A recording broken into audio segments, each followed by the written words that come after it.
سچا امانت دار تاجر مجھے کو تو یا رب بنا، سچا امانت دار تاجر مجھے کو تو یا رب بنا، تیری پسند کی ہو تجارت غفلتوں سے تو بچا۔ الحمد للہ رب العالمین والصلاة والسلام علی سید المرسلین، اما بعد فاعوذ باللہ من الشیطان الرجیم، بسم اللہ الرحمن الرحیم۔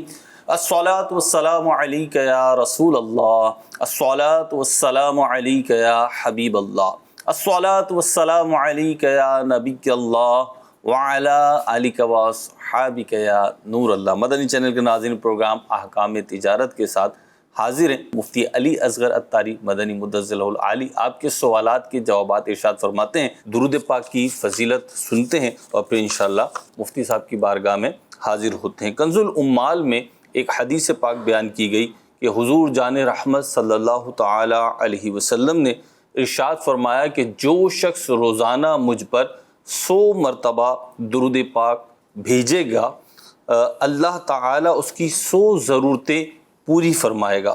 ان میں سے 70 آخرت کی اور 30 دنیا کی ضرورتیں ہوں گی، یعنی جو 100 ضرورتیں پوری کی جائیں گی، ان 100 ضرورتوں کا جو تقسیم کاری ہے وہ یہ کہ 30 دنیا کی ضرورتیں پوری کی جائیں گی اور 70 آخرت کی پوری کی جائیں گی۔ درود پاک بڑی عظیم نیکی ہے، بہت ہی پیاری نیکی ہے۔ اللہ پاک ہمیں توفیق عطا فرمائے اور اس کی برکات ہمیں عطا فرمائے۔ صلو علی الحبیب صلی اللہ علی محمد صلی اللہ علیہ وسلم۔ بڑھتے ہیں سوال کی طرف اور اس کے ساتھ انشاءاللہ مفتی صاحب کی بارگاہ میں حاضر ہوں گے۔ جی جناب، پہلا سوال ہمیں دیجیے۔ میرا مفتی صاحب سے یہ سوال ہے کہ پاکستان سے جیسے دوسرے ملک چائنا یا امریکہ وغیرہ چیزیں بھیجنا کیسا ہے، اور اس کا شرعی حکم کیا ہے، اور کاروبار کا شرعی احکام کیا ہے کہ مطلب کیا کیا چیزیں ہونی چاہیے، اور اگر ہم کسی اور ملک سے فزیکلی بھی چاہے مطلب چیزیں پاکستان میں سیل کریں چائنا سے منگوا کے، تو اس کا شرعی حکم کیا ہے، یہ بتا دیں۔ جی جناب۔ بسم اللہ الرحمن الرحیم۔ اصل میں جب سے آن لائن ٹریڈنگ آئی ہے نا، جی تو ہمارا جو نوجوان طبقہ ہے جی یہ ٹریڈنگ کی طرف متوجہ ہوا ہے۔ ٹھیک۔ تو مجھے ایک صاحب بتا رہے تھے کہ بھئی میرا بیٹا جو ابھی انٹری کیا اس نے جو ہے وہ آن لائن جو ہے نا کچھ پروڈکٹس بیچی ہیں لباس کی، ٹھیک۔ اور ابھی تھوڑا سا اور آگے بڑھ رہا ہے، پڑھ بھی رہا ہے۔ تو چونکہ ایک نوجوان کے لیے یا ٹین ایج کے لیے عام طور پر مواقع نہیں ہوتے تھے نا کاروبار کے، جی، تو آن لائن نے ان کو مواقع دے دیے ہیں۔ یہ پلس ہے یا مائنس؟ پلس ہے، پلس ہے۔ سیکھتے رہنا، چھوٹے سرمایہ سے بندہ کام کر سکتا ہے۔ دکان کھولنے کے لیے بڑا سرمایہ چاہیے، صحیح۔ ایک پروڈکٹ بھی آپ بیچ سکتے ہیں آن لائن میں۔ تو اسی طریقے سے جو ہے نا وہ آواز سے بھی لگ رہا تھا کہ نوجوان ہیں، نو عمر ہیں، اور ابھی ابتدائی کام ہے ان کا، اس لیے تھوڑا گھبرا بھی رہے ہیں۔ تجارت کے اصول تو بہت سارے ہوتے ہیں، یعنی بہت ساری ایسی غلطیاں ہیں جن کی وجہ سے خرید و فروخت حرام ہو جاتی ہے، بہت سارے ایسے کام ہیں جن سے بچنا ضروری ہے۔ تو تجارت کے اصول بتا دیں یہ تو پوری کتاب لکھ دیں والا مطالبہ ہے، تو سیکھنا پڑے گا۔ اسپیسیفک کوئی سوال آپ کے ذہن میں ہو تو وہ کر لیں، باقی آپ دوسرے ملک سے کوئی چیز منگواتے ہیں، اپنے ملک سے کوئی چیز بھیجتے ہیں، تو فی نفس ہی تو یہ جائز طریقہ ہے، لیکن اس بھیجنے کے پروسیس میں کہیں کوئی خامی ہے، کوتاہی ہے، غلطی ہے، تو اس کو کہتے ہیں اسکیننگ کروانا۔ اسکیننگ جو ہے وہ کروائی جا سکتی ہے دارالفتہ علیہ سنت آ کر، یا آن لائن ہم نے سہولت دی ہے اسلامک فائنینس سینٹر میں کہ آپ آن لائن میٹنگ کر کے بھی جو ہے وہ اپنی جو ہے نا وہ اسکیننگ کروا سکتے ہیں، میٹنگ کر سکتے ہیں، مسئلہ پوچھ سکتے ہیں۔ تو پوچھتے رہیے، بڑی خوشی ہوئی کہ آپ نے سوال پوچھا، بس پوچھتے رہنے کی جو عادت ہے وہ ختم نہیں ہونی چاہیے۔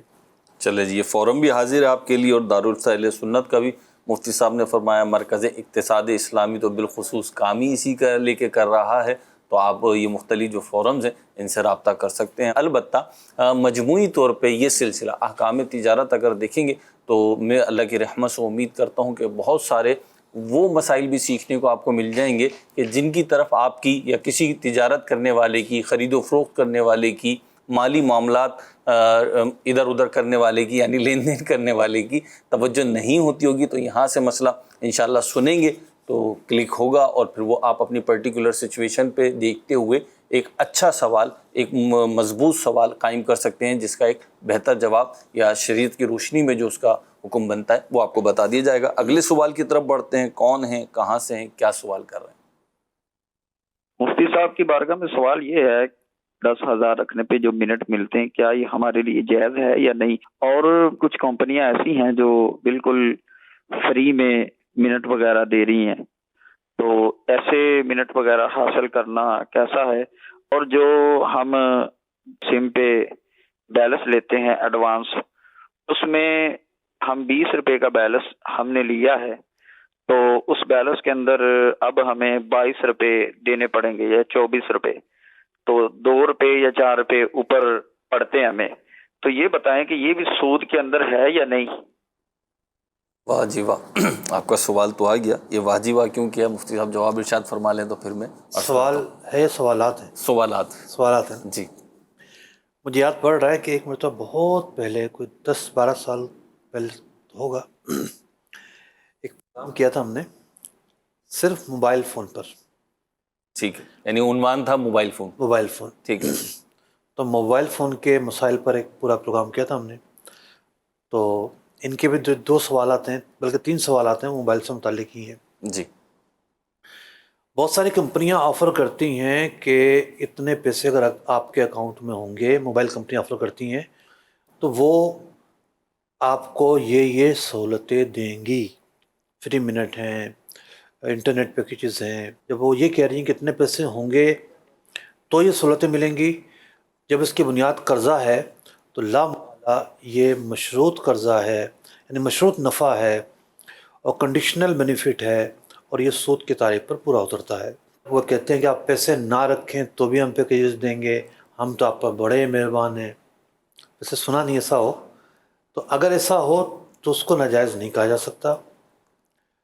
جو ان کا تیسرا سوال تھا وہ تھا ایڈوانس لینے سے متعلق.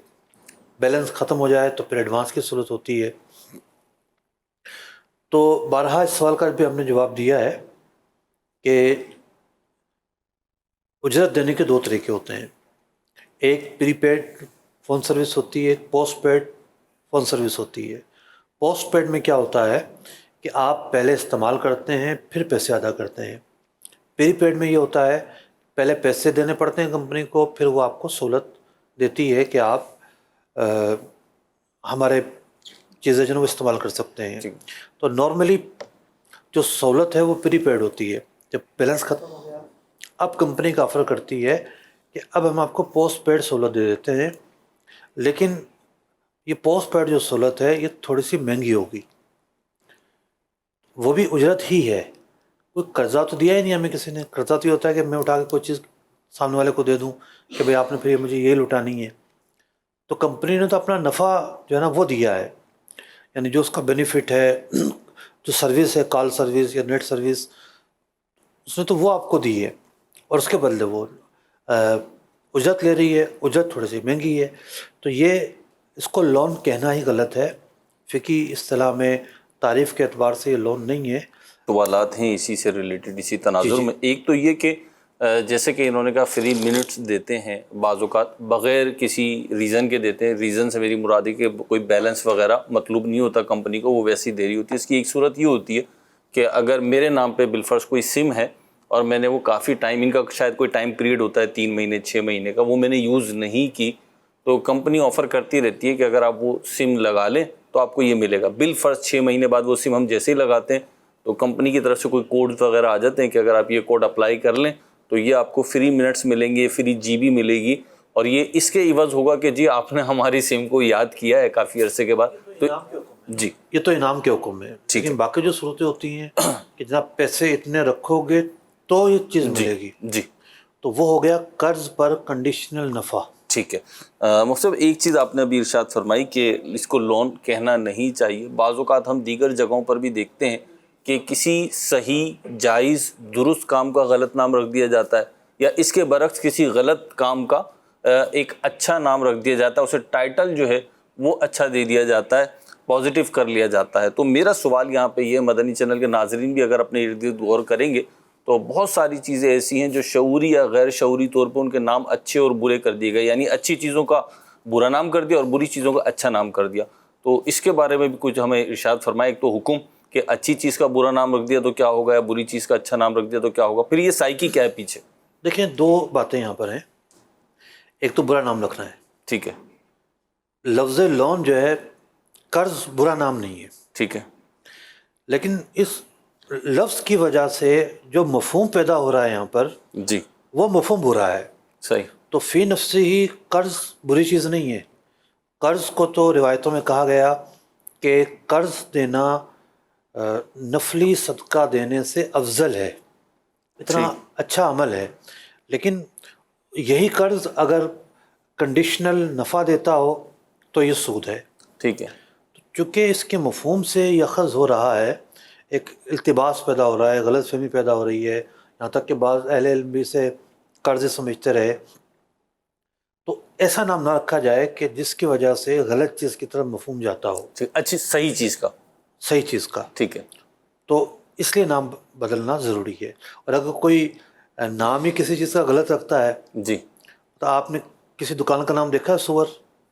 نہیں اسے، مطلب مسلمان سے تو متصور نہیں ہے کہ اپنے دکان کا نام یہ رکھے گا۔ جی یہ الگ بات ہے کہ بعض اوقات نام واقعتاً برا ہوتا ہے لیکن اس کا معنی مشہور نہیں ہوتا، صحیح، لوگوں کو پتہ نہیں ہوتا۔ صحیح۔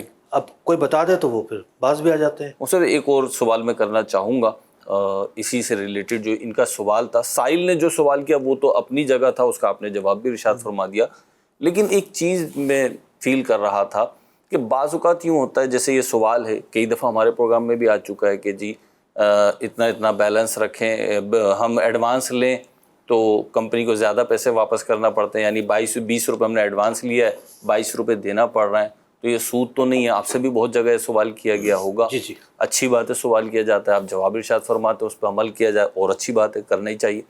لیکن ایک سوال ذہن میں آتا ہے کہ بعض اوقات یوں فیل ہوتا ہے کہ بہت چھوٹی چھوٹی چیزوں پہ تو ہمارا فوکسڈ ہوتا ہے، چھوٹی میں اس اعتبار سے کہہ رہا ہوں کہ رقم کم ہے، نہیں تو حکم تو وہی ہے، لیکن بعض اوقات بڑی بڑی جو چیزیں ہوتی ہیں، مگرمچھ ہوتے ہیں، وہ نکل جاتے ہیں۔ تو اس کے حوالے سے آپ کیا ارشاد فرمائیں؟ پتہ نہیں میں سوال صحیح انداز پہ پیش کر سکوں یا نہیں، اسکیننگ آپ نے ہی کرنی ہے میرے سوال کی بھی۔ آپ درست فرما رہے ہیں۔ حاجی صاحب آ کے مسجد میں آئیں گے اور 10 چیزوں کی غلطیاں نکالیں گے، جی اور یہ چیز یوں نہیں ہے، امام صاحب ذرا یوں کرو آپ، حالانکہ وہ چیز ٹھیک بھی ہوگی، صحیح، ٹھیک ہے، لیکن وہ ذرا حاجی صاحب ہوں گے، کچھ اور بھی مشورہ دے دیں گے، بھاشن جھاڑ دیں گے۔ اچھی بات کو تو مشورہ کہیں گے، لیکن جو بالکل عجیب و غریب بات ہو اسے بھاشن کہیں گے۔ ٹھیک ہے، ظاہر بات ہے دین کی بات کو تو بھاشن نہیں کہا جا سکتا، مایو لفظ ہے۔ لیکن پتہ چلے گا کہ حاجی صاحب کے تو سارے اکاؤنٹ ہی سیونگ اکاؤنٹ ہے بینک کے اندر، اور بڑا بھاری سود لگتا ہے جناب۔ ٹھیک،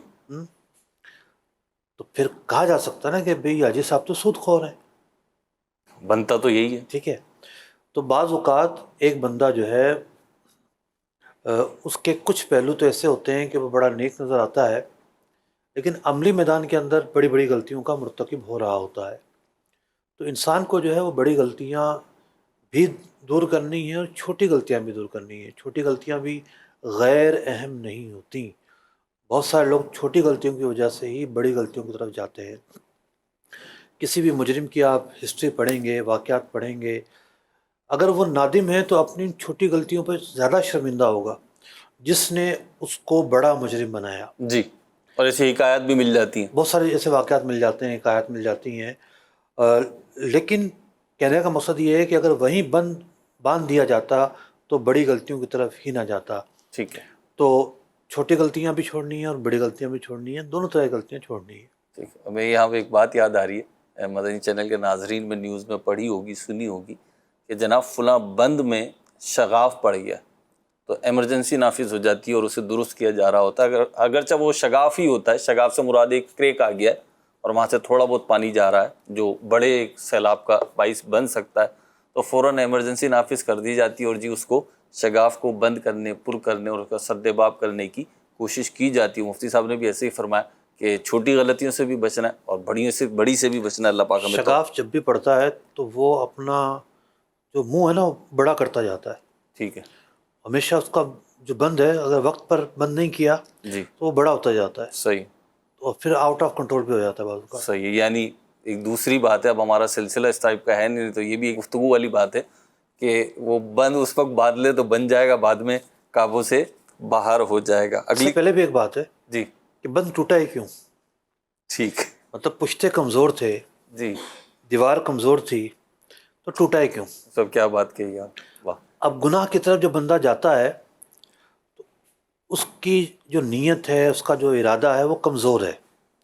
توبہ تو اس نے کر لی, لیکن پھر جیسے ہی وہ گناہ نظر آیا جس کی طرف دل لپکتا ہے اس کا, فوراً عزم ٹوٹ جاتا ہے, توبہ ٹوٹ جاتی ہے, لپک پڑتا ہے.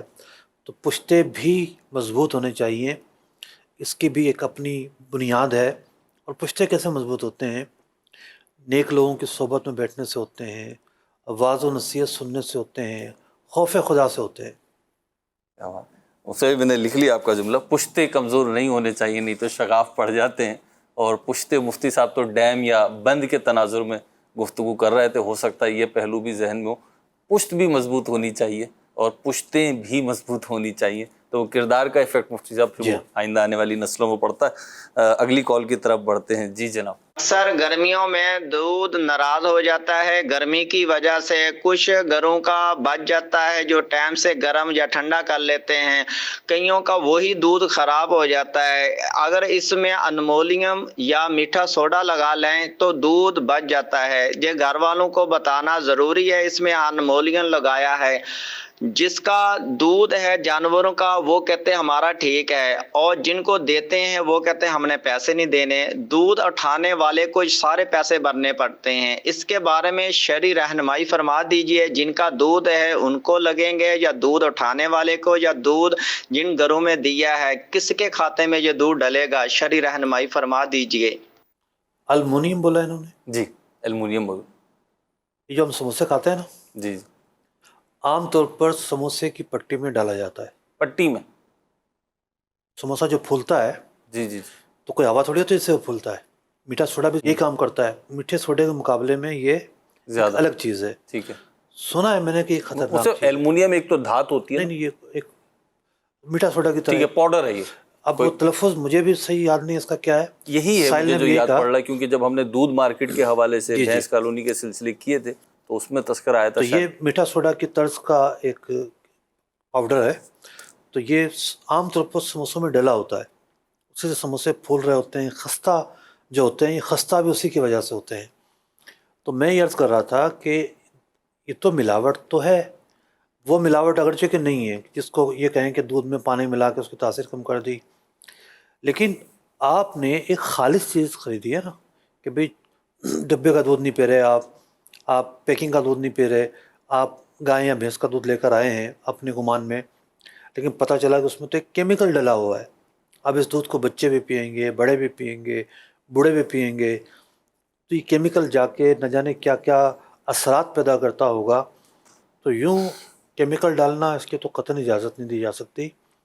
مضر صحت معاملہ ہے, اور ایسا تو کبھی بھی نہیں ہوتا کہ جناب کوئی دودھ لے کر گیا اور وہ واپس لے کر آیا اور خراب ہو گیا تو وہ واپس لینا پڑ رہا ہے. ہر صورت میں یہ اس وقت ہوتا ہے کہ جب ہر آدمی واپس آئے کہ جی میرا دودھ خراب ہو گیا ہے. جب دکاندار مانتا ہے کہ ہاں واقعی آج میری غلطی سے دودھ خراب ہے, جی لیکن کسی نے اگر لیٹ گرم کیا ہے تو وہ خود ذمہ دار ہوتا ہے. موسم تو بدلتا رہتا ہے, ٹھیک ہے, تاکید کی جائے کہ جلدی گرم کر لیا جائے. صحیح. مجھ سے ایک سوال ہے ہمارے پاس کہ اگر کسی آن لائن کمپنی کی کسی پروڈکٹ کا لنک ہم اپنے ذریعے سے وائرل کریں, اس کی مارکیٹنگ کریں اور کسٹمر اس لنک کے ذریعے سے خریداری کرے تو ہمیں پروفٹ ملتا ہے, آیا کہ یہ جائز ہے یا ناجائز ہے, اور اس کے لیے کیا احکام؟ اب اس طریقہ کار کا ایک نام بھی ہے میرے ذہن میں, ایفیلیٹ مارکیٹ. ایفیلیٹ مارکیٹ نام بھی ہے اس کا. دیکھیں عام طور پہ یہ ہوتا ہے کہ یہ لنک جا کے اپنی ویب سائٹ پر لگانا ہوتا ہے, جب بھی وہ ٹریکنگ میں آتا ہے صحیح کہ بھئی یہ لنک جو کلک کیا گیا ہے یہ کہاں سے کلک کیا گیا ہے. صحیح. ہاں بھئی فلاں صاحب کی ویب سائٹ سے کیا گیا ہے, ٹھیک ہے, ان کی اجازت بنتی ہے ان کو بروکریج دے دی جائے. صحیح. تو جو اجرت یا بروکری کے اصول ہیں اس کے تحت تو یہ طریقہ کار درست ہے. اگر وہ پروڈکٹ ٹھیک ہے، غیر شرعی نہیں ہے، طریقہ کار غیر شرعی نہیں ہے خرید و فروخت کا، تو اس کی مارکیٹنگ کرنا ایفیلیٹ مارکیٹ کے ذریعے یہ جائز ہے، اس کی آمدنی بھی حلال ہے. ٹھیک ہے. مفتی ایک اور سوال ہے ہمارے پاس، بظاہر تو ایسا لگ رہا ہے کہ تجارت سے یا مالی لین دین سے متعلق نہیں ہے، لیکن میرا گمان ہے کہ یہ بنتا ہے. سوال یہ کہ قربانی کا جانور اگر ایک ہو تو کیا بیوی کے نام پر دے سکتے ہیں، یعنی بیوی کی قربانی کر سکتے ہیں اس سے؟ مبہم سوال ہے. ٹھیک ہے اگر ایک ہے اور بڑا جانور ہے، ٹھیک ہے، جی تو اس میں 7 حصے ہو سکتے ہیں. صحیح ہے. کسی ایک کا ہی کرنا ضروری نہیں ہے. اور اگر اس سے مراد چھوٹا جانور ہے تو جی چھوٹا جانور کسی ایک کے نام ہوگا. تو اگر شوہر پر واجب نہیں قربانی اور بیوی پر واجب ہے تو بیوی کے لیے لیا جا سکتا ہے، اور شوہر پر واجب ہے اور بیوی پر بھی واجب ہے، دونوں پر واجب ہے تو دونوں کی طرف سے قربانی ہوگی. تو یوں اصل مسئلہ یہ ہے کہ ایک چھوٹا جانور ایک ہی فرد کے لیے قربان کیا جا سکتا ہے، بڑے جانور کے 7 حصے ہو سکتے ہیں. ٹھیک ہے.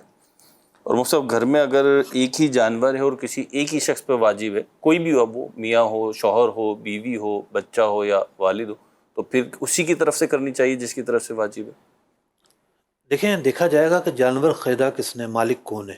ٹھیک ہے تو مالک کو مجبور تو نہیں کیا جا سکتا. مثال کے طور پر اس مالک پر واجب نہیں ہے، ٹھیک ہے اس کو مجبور تو نہیں کیا جا سکتا.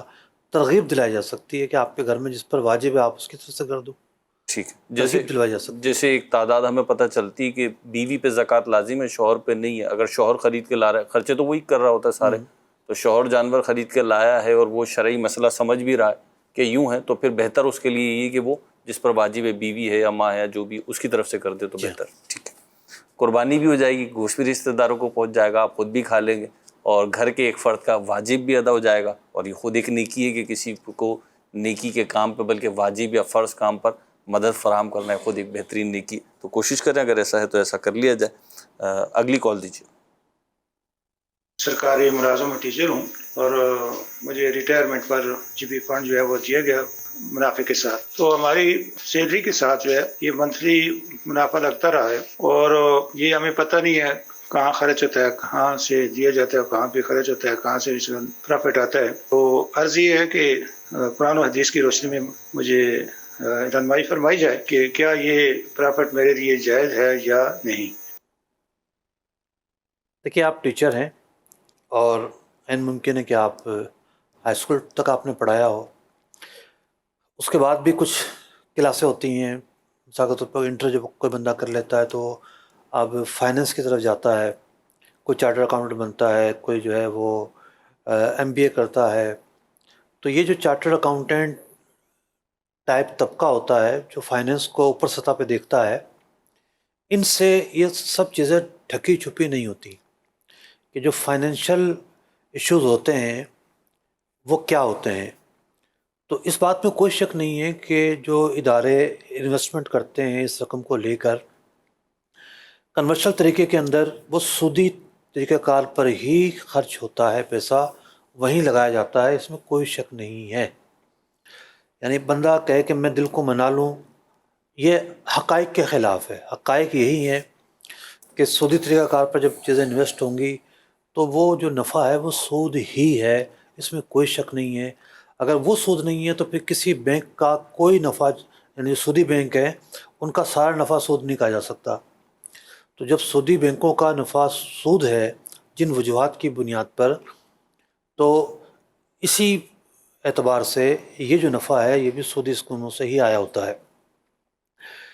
تو بیلنس شیٹ تو ملتی ہے عام طور پر ریٹائر ہونے والے کو، اس میں لکھا ہوتا ہے کہ آپ نے اتنے پیسے جمع کرائے تھے اور نفع اس پر اتنا لگا. رقم ہے جو آپ کی وہ حلال ہے، اور جو اوپر سے نفع لگا ہے بغیر ثواب کی نیت کے، کیونکہ یہ مال خبیث ہے، مال حرام ہے، اس میں نیکی کی نیت تو ہو ہی نہیں سکتی. تو بغیر ثواب کی نیت کے اس کو لے کے مستحق کے زکوٰۃ کو دے دینا ہے، اس کو مالک بنا دینا ہے. وہ مالک بن جائے گا، اس کے لیے پھر حلال و طیب ہوگا، خود خرچ نہیں کر سکتے. یہ ایک ہی مصرف ہے جو میں نے بیان کیا ہے. اور جو لوگ آج نوکری پر ہیں، جاب پر ہیں، ان کے لیے ایک آپشن ہوتا ہے, آپ چاہیں تو ٹک کر سکتے ہیں کہ انہیں نفع نہ لگایا جائے. یہ اس کا حکم ہے. ٹھیک, اگلی کال دیجیے. میرا نام فدا حسین ہے اور میں توسا شریف سے عرض کر رہا ہوں. میرا مفتی صاحب کی بارگاہ میں یہ سوال عرض ہے کہ ہمارے علاقے میں لوگ جی میل اکاؤنٹ بنا کے آگے سیل کرتے ہیں, تو اس طرح یہ اکاؤنٹ بنا کر آگے سیل کرنا کیسا ہے؟ ماشاء اللہ, توسا شریف سے بات کر رہے ہیں آپ, ٹھیک ہے, تو بزرگوں کا شعر ہے. تو دیکھیے, بڑا مبہم سا سوال کیا آپ نے, جی میل اکاؤنٹ بنا کے سیل کرتے ہیں.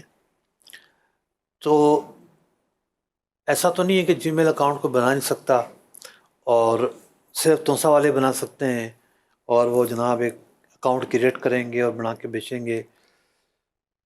پورا لمبا چوڑا کام ہوتا ہوگا, یا ہو سکتا ہے بعض کمپنیز کو جو ہے نا وہ ای میل اکاؤنٹ چاہیے ہوتی ہیں, انہیں ای میل اکاؤنٹ پر پھر آگے فیک جو ہے وہ سبسکرائب کیے جاتے ہیں چیزیں, جی, فیک اکاؤنٹ کھولے جاتے ہیں.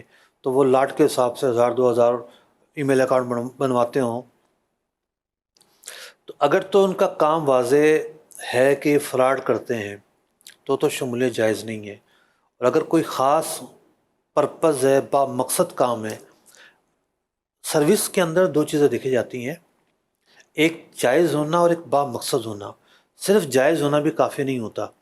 جیسے فقہ نے لکھا کہ کوئی شخص سوٹ لے کر آتا ہے کسی سے کرائے پر, اس لیے کہ گھر میں ٹانگے گا اور لوگ بولیں گے واہ واہ واہ اس کے پاس تو یہ سوٹ بھی ہے. ٹھیک ہے, یہ با مقصد کام نہیں ہے. ٹانگنا جائز ضرور ہے, ٹھیک ہے, لیکن قابل اجرت کام نہیں ہے یہ. تو وہ کام اگر با مقصد ہے جو کمپنی کروا رہی ہے, وہ پھر یوز کہاں کرتی ہے, با مقصد ہے, ٹھیک ہے, تو جائز ہوگا. اگر با مقصد نہیں ہے تو پھر تو یہ ہے کہ جو آپ یوں ای میل اکاؤنٹ بنا رہے ہیں تو اس کو دیکھنا پڑے گا کہ یہ گناہ ہے تو کس طرح کا گناہ ہے, کہیں حرام کام میں معاملت تو نہیں ہو رہی. یہ چیزیں دیکھنا ضروری ہے. آپ نے توسا شریف کا نام لیا. پاکستان کا ایک علاقہ کافی مشہور ہوا پچھلے دنوں, میاں چنو, کہ جہاں پہ امیزون کے جو ہے وہ فیک اکاؤنٹ بنائے جاتے ہیں. امیزون ایک بہت بڑا پلیٹ فارم ہے. تو ہوتا یہ ہے کہ کسی شخص کی جو پروڈکٹ ہے, مثال کے طور پر ایک آدمی جو ہے موبائل کا کور بیچتا ہے, ٹھیک ہے, تو امیزون پر موبائل کا کور بیچنے والے ہو سکتا ہے 5000 لوگ ہوں. صحیح. تو 5000 لوگ سارے کے سارے چاہیں گے کہ ان کی جو پروڈکٹ ہے وہ شروع کی صفحات پر آئے, ٹھیک ہے, تاکہ لوگ زیادہ اس کو دیکھیں. اب وہ ریویو ڈالتے ہیں کہ جناب میں نے موبائل منگوایا, یہ اتنا اچھا, میں نے فلاں کیا اتنا اچھا. لائکس ڈالیں گے, جس کے ریویو لائکس اور لین دین زیادہ ہوگا وہ اوپر آتا رہے گا, آٹو سسٹم ہوتا ہے. تو پھر پتہ چلا کہ جناب یہاں تو کام یہ ہو رہا ہے کہ جعلی اکاؤنٹ بنائے جاتے ہیں, جعلی ریویو لکھے جاتے ہیں, جعلی لین دین ہوتے ہیں. کمپنی نے اٹھا کے کام ہی بند کر دیا اس شہر میں, اس سے زیادہ ٹھیک ہے, وسعت کے ساتھ. ٹھیک ہے, ایک آواز تو یہ آئی تھی کہ پاکستان میں کام بند کر دیا, کیونکہ پاکستان میں ابھی تک میرے علم میں نہیں ہے کہ کوئی اسٹور ہے امیزون کا, بیرون ملک ہی اسٹور ہے. کچھ ہلکی پھلکی صورت سننے میں آئی تھی, تو ہو سکتا ہے وہی بند کی ہو. ٹھیک. تو کہنے کا مقصد یہ ہے کہ جب آپ فیک کام کر رہے ہوتے ہیں تو اس سے ملکی سطح پر بھی اثرات آتے ہیں. جو لوگ صحیح کام کر رہے ہیں ان کو بھی اثر پہنچتا ہے, ان کو بھی تکلیف پہنچتی ہے. تو یوں ایسا کام ہرگز نہ کیا جائے جس میں آپ سمجھتے ہو میرا فائدہ ہے لیکن وہ کام غلط ہو.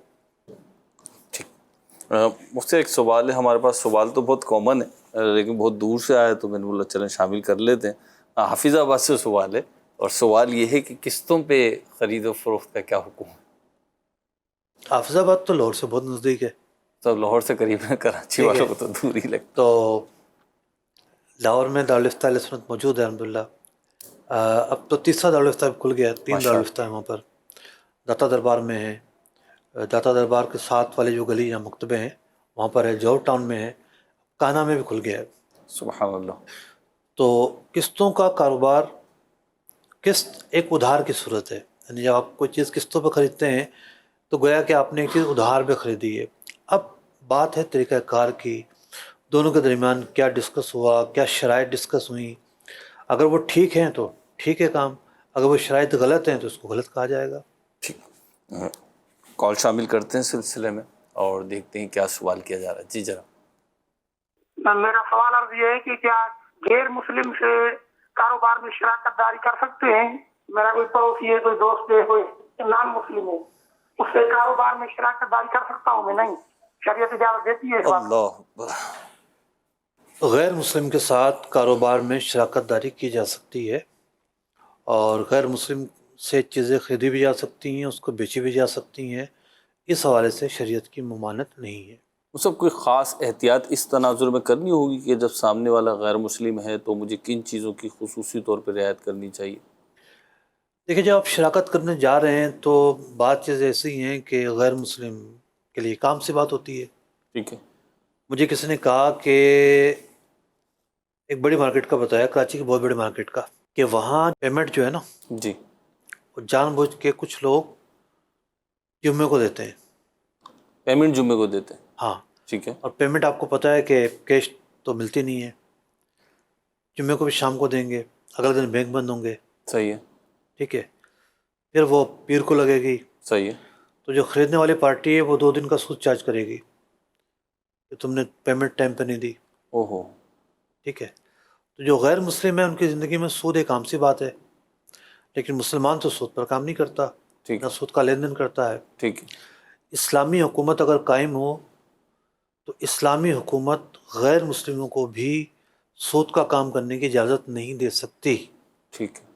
جو نصارہ کے ساتھ معاہدہ ہوا تھا، نبی پاک صلی اللہ علیہ وسلم، جی ہاں، بڑا مشہور معاہدہ تھا نجران کے نصارہ کے ساتھ. تو اس معاہدے میں طے پایا تھا کہ تم لوگ ریاست میں رہتے ہوئے سود کا کام نہیں کرو گے. نبی اکرم علیہ الصلوۃ والسلام کی وفات ظاہری کے بعد جب انہوں نے سود شروع کر دیا تو اس غلطی کی وجہ سے حضرت سیدنا عمر فاروق رضی اللہ تعالیٰ عنہ نے انہیں جلا وطن کر دیا. کیا عرب چھوڑ دو، تم ہمارا خطہ ہی چھوڑ دو. ٹھیک ہے. یعنی جو معاہدہ ہوتا اس کی پاسداری نہیں کی. تو یوں اسلامی حکومت ہو تو یہ کہے کہ بھی غیر مسلموں کو بھی یہ کرنے کی اجازت نہیں ہے. تو سود یا جو غیر شرعی معاملات ہیں ان کی گٹی میں رچے بسے ہوتے ہیں، ان کا معمول ہوتا ہے. تو طے کیا جائے کہ بھی ان اصولوں پر کاروبار ہم کریں گے، ہمیں ان چیزوں سے بچنا ہوگا، ہم یہ کام نہیں کریں گے. ٹھیک. ان کو کنوینس کیا جائے، سمجھایا جائے. ٹھیک. جزاک اللہ خیر مفتی. اللہ پاک مزید برکت عطا فرمائے، ہمیں علم دین حاصل کرنے، اس پہ عمل کرنے کی توفیق عطا فرمائے. مدنی چینل کی نشریات جاری و ساری ہے، راؤنڈ دی کلاک پروگرام آتے رہتے ہیں. ہر ہی پروگرام میں میں بڑے وثوق سے کہہ سکتا ہوں کہ کچھ نہ کچھ سیکھنے کو ملتا ہے، بعض میں کم، بعض میں زیادہ. پھر ایج گروپ کے لحاظ سے اور دیگر مواقع کے لحاظ سے ہمارے جو ویورز ہیں ان کی دلچسپی بھی الگ ہوتی ہے. تو مدنی چینل سے کنیکٹ رہیے، بلکہ اپنی فیملی کو مدنی چینل سے کنیکٹ رکھیے. انشاءاللہ وہ اچھی باتیں، وہ ایسی باتیں کہ جو دنیا و آخرت کی کامیابی کا باعث ہیں، ممکن ہے آپ نہ کہہ پاتے ہوں، تو مدنی چینل وہ کہہ جاتا ہے، سمجھا جاتا ہے، اور امید ہے کہ سمجھ میں بھی آتی ہوگی. اللہ پاک ہمیں عمل کی توفیق عطا فرمائے، مدنی چینل کو، دعوت اسلامی کو ترقی عطا فرمائے. دیکھتے رہیے مدنی چینل. صلو علی الحبیب صلی اللہ علی محمد صلی اللہ علیہ وسلم. سچا امانت دار تاجر مجھے کو تو یا رب بنا. سچا امانت دار تاجر مجھے کو تو یا رب بنا. تیری پسند کی ہو تجارت غفلتوں سے تو بچا.